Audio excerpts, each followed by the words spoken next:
everyone, welcome back to Xylem, welcome back to the world of English. എന്താണ് നിങ്ങളുടെ സ്കൂളിലെ ഓണപരീക്ഷയൊക്കെ കഴിഞ്ഞിട്ട് നിങ്ങളുടെ വിശേഷം?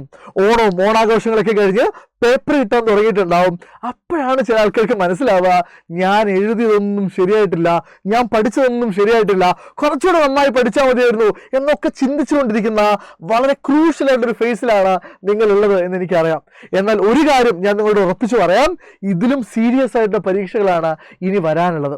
പലപ്പോഴും അല്ലെങ്കിൽ എല്ലാ കാലത്തും നമ്മളൊരു എക്സാം എഴുതുന്ന സമയത്ത് നമ്മളതിൻ്റെ മാർക്സിനേക്കാൾ കൂടുതൽ ഫോക്കസ് ചെയ്യേണ്ടത് എവിടെയൊക്കെയാണ് നിങ്ങൾ മിസ്റ്റേക്സ് വരുത്തിയത്, എന്തൊക്കെയായിരുന്നു എനിക്ക് കുറച്ചുകൂടെ നന്നായി ചെയ്യാൻ പറ്റുന്നത് എന്നൊക്കെ കൃത്യമായി അനലൈസ് ചെയ്ത് ഒരു അടുത്ത പരീക്ഷയ്ക്ക് വേണ്ടിയുള്ള ഒരു പ്ലാൻ, പദ്ധതി തയ്യാറാക്കുക എന്നുള്ളതും അത് എക്സിക്യൂട്ട് ചെയ്യുക എന്നുള്ളതുമാണ്. പ്ലാൻ എല്ലാവർക്കും ഉണ്ട് കേട്ടോ, അത് എക്സിക്യൂട്ട് ചെയ്യാനാണ് നമുക്ക് ബുദ്ധിമുട്ട് എന്നെനിക്ക് നന്നായിട്ട് അറിയാം.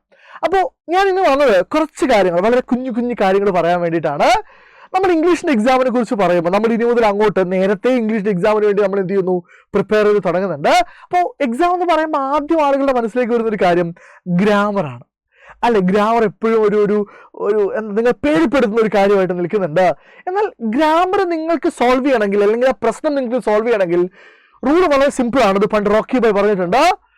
എന്താ റോക്കി ബോയ് പറഞ്ഞത്? Yes, practice practice practice. Maximum number of questions എന്ത് ചെയ്യുക, പ്രാക്ടീസ് ചെയ്യുക. നിങ്ങൾക്ക് പ്രീവിയസ് ഇയർ ക്വസ്റ്റ്യൻസ് ഒക്കെ എന്താണ് അവൈലബിൾ ആണ് അല്ലേ.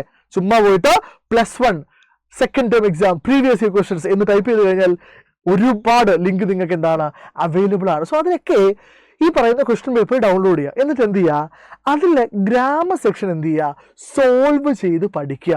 ക്വസ്റ്റ്യൻസ് കാണുക, ചിലപ്പോൾ ബുദ്ധിമുട്ടുണ്ടാവും, ചിലപ്പോൾ നിങ്ങൾക്ക് എളുപ്പത്തിൽ സോൾവ് ചെയ്യാൻ പറ്റുന്നതായിരിക്കും. അത് എന്ത് ചെയ്യുക, മാക്സിമം സോൾവ് ചെയ്ത് പഠിക്കുക എന്നുള്ളത് മാത്രമാണ് അതിനുള്ള പരിഹാരം.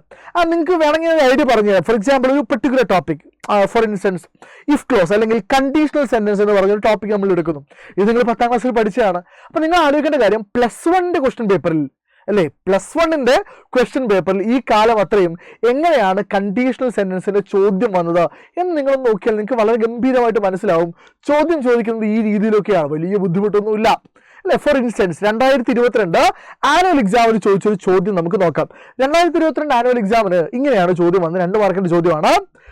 If you work with confidence, നീ കോൺഫിഡൻ്റ് ആയിട്ട് വർക്ക് ചെയ്താൽ, ഓക്കെ, ഇവിടെ നിങ്ങളിത് ഫില്ല് ചെയ്യണം. ഇവിടെ ഫില്ല് ചെയ്യാൻ പ്രത്യേകിച്ച് നിങ്ങൾക്ക് എന്ത് ചെയ്തിട്ടില്ല, ഒരു കോണ്ടക്സ്റ്റ് ഒന്നും തന്നിട്ടില്ല.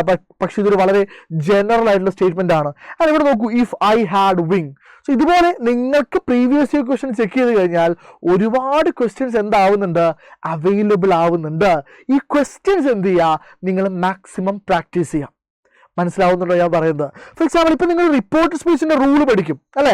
റിപ്പോർട്ട് സ്പീച്ചിൻ്റെ റൂളിൽ നിങ്ങൾ V1 വന്നാൽ V2 ആക്കണം, V2 വന്നാൽ #V3 കൺവേർട്ട് ചെയ്യണം എന്നൊക്കെ പഠിക്കുമ്പോഴും നിങ്ങളുടെ +1 വരുന്ന ക്വസ്റ്റ്യൻ നിങ്ങൾക്ക് സോൾവ് ചെയ്യാൻ പറ്റുന്നത് നിങ്ങൾ അത്തരം ക്വസ്റ്റ്യൻസ് എന്ത് ചെയ്യാത്തതാണ്, പ്രാക്ടീസ് ചെയ്യാത്തതുകൊണ്ടാണ്. So maximum number of questions എന്ത് ചെയ്യുക, പ്രാക്ടീസ് ചെയ്ത് കഴിഞ്ഞാൽ ഈ പ്രശ്നം എന്ത് ചെയ്യാൻ പറ്റും, എളുപ്പത്തിൽ സോൾവ് ചെയ്യാൻ വേണ്ടി പറ്റും. അപ്പോൾ നമ്മൾ എന്ത് ചെയ്യാൻ പോവാണ്, നമ്മളൊരു കണ്ടിന്യൂസ് ആയിട്ട് ഇത് നമ്മൾ കാണാൻ പോവാണ്. നമ്മൾ വീഡിയോസ് വഴി, നമ്മൾ കോണ്ടന്റ്സ് വഴി ഒക്കെ, നമ്മൾ ലൈവ് വഴിയൊക്കെ നമ്മൾ കാണാൻ പോവാണ്.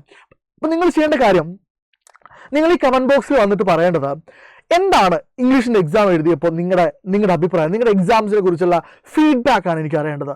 എത്ര മാർക്ക് കിട്ടി, എവിടെയാണ് മാർക്ക് പോയത്, എവിടെയാണ് നാച്ചു സാർ കൂടുതൽ ഫോക്കസ് ചെയ്യേണ്ടത്, അതായത് നിങ്ങൾക്ക് ക്ലാസ് എടുക്കുമ്പോൾ ഞാൻ ഏതൊക്കെ ടോപ്പിക്കിലാണ് കൂടുതൽ ഫോക്കസ് ചെയ്യേണ്ടത് എന്നൊക്കെ നിങ്ങൾ എന്ത് ചെയ്യണം, കമന്റ് ബോക്സിൽ പറയണം. ഓക്കെ, ഉറപ്പായിട്ടും അത് വെച്ചിട്ടാണ് ഇനി വരാൻ പോകുന്ന വീഡിയോസൊക്കെ നമ്മൾ എന്ത് ചെയ്യുന്നത്, പ്ലാൻ ചെയ്യാനും എക്സിക്യൂട്ട് ചെയ്യാനും പോകുന്നത്. സോ അത് കൃത്യമായിട്ട് നിങ്ങൾ എന്ത് ചെയ്യുക, കമന്റ് ബോക്സിൽ പറയുക. ഈ പറഞ്ഞ ട്രിക്ക് എന്ത് ചെയ്ത് മറന്നു പോകരുത്. ക്വസ്റ്റ്യൻ പേപ്പർ എടുക്കുക, maximum number of questions practice ചെയ്യുക. സോ അത്തരം വീഡിയോസ് ഒക്കെ ആയിട്ട് ഞാൻ ഇനിയും നിങ്ങളുടെ മുമ്പിൽ വരും. ആൻഡ് ഇപ്പോൾ നിങ്ങൾ എന്ത് ചെയ്യുക, ഈ പറഞ്ഞ കാര്യം ഗംഭീരമായിട്ട് കമന്റ് ബോക്സിൽ ഇടുക. So I will see you in another video. Thank you. Bye.